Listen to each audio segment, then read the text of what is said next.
Tales from the Grey Side presents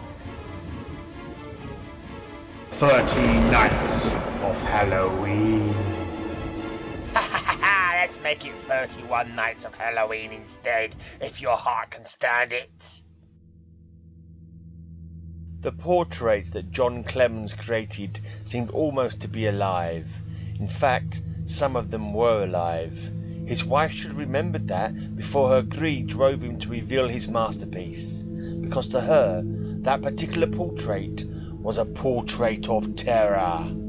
John, I knew it was unfaithful. But that woman, how did she get here? Who is she?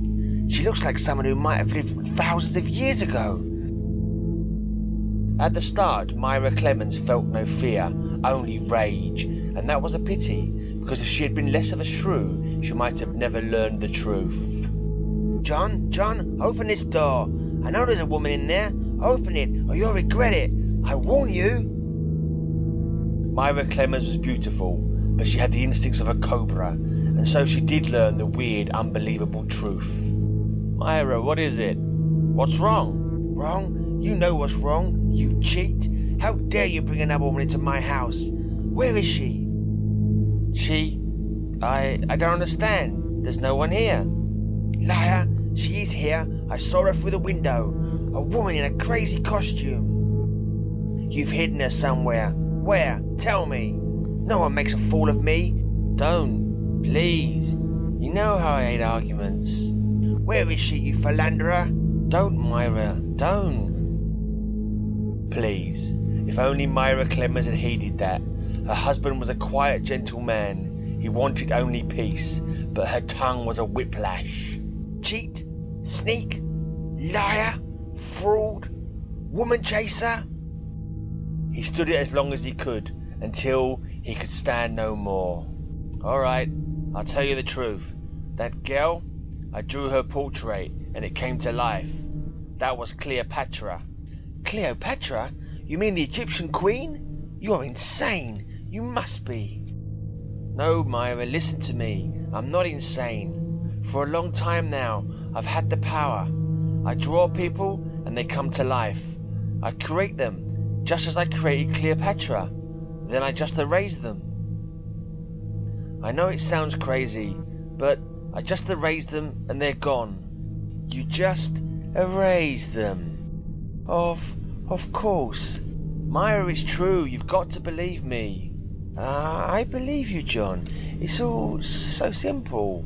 Just be calm.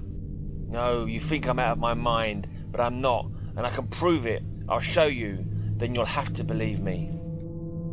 What happened then was impossible. Myra was trembling. Who wouldn't have trembled? She wanted only to escape, but instead... There. Now do you believe me? That's Attila the Hun, a man who's been dead for 16 centuries. Look behind you, Myra. Look, and then tell me I'm insane. Myra did as her husband ordered. She thought him mad, but John Clemens was not mad. No, it can't be. It can't be. Yeah! Then Myra Clemens fled, and in time her husband came to comfort her. Only by then she had forgotten her fear. Myra, don't cry. You don't have to be afraid anymore. It's all right. I erased him. I'm sorry I frightened you. Don't cry. I'm not crying, John. And I'm not frightened any longer. I was. But now... Now, John, do you know what this means? I've been thinking. This gift of yours, it can give us anything we want. We can be rich. Rich? Yes, don't you see? You can draw a portrait of Midas and his gold, or of Croesus. We can make them pay to stay alive. No, that would be evil. I should have known you'd think of something like that. I don't want to be rich. I just want to live quietly, peacefully, with a woman who loves me. I'll never do anything like that. Never? All right, run, you coward. But you will still do as I say. Before I'm through, you'll be begging to do it. Never. You'll see. Poor Clemens. He tried desperately after that to find the peace he longed for, but how could he find peace? Myra, I beg you, stop. Let me work. Stop talking, please. Stop talking? Let me work? You snivelling fool. You don't have to work. You could be the richest man in the world, and you will be. I'll see to that. And until I do, you'll never shut me up. Never. Never, never. How many times did John Clemens hear that word? It made his life a living hell. So if he sought solace at last, who could blame him? Voices from John's studio. A woman? He's with a woman again. He dared. Again. In my own house.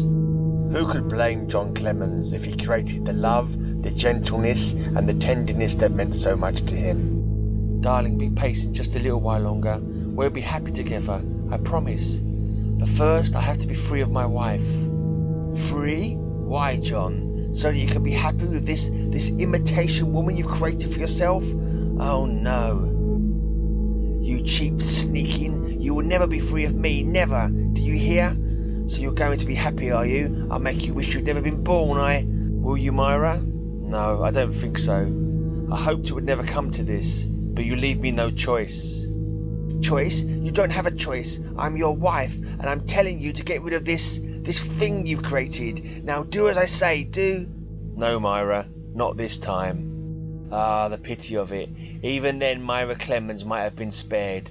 John Clemens wasn't a cruel man, but as he said, she left him no choice. This time or any other time, I decide what happens in this house. I'm your wife.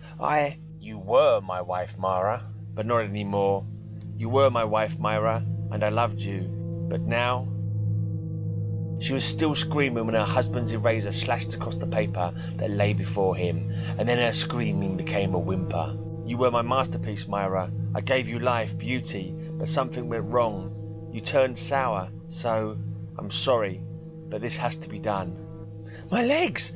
No, this isn't happening. It isn't possible. You couldn't have created me like you did those others. I'm real. John, stop! And leave you like that? No, Myra, that would never do. It wouldn't do at all.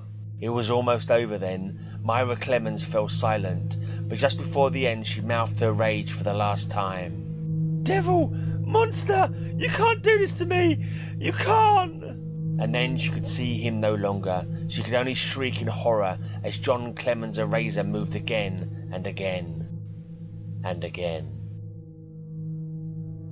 Now, where were we, darling?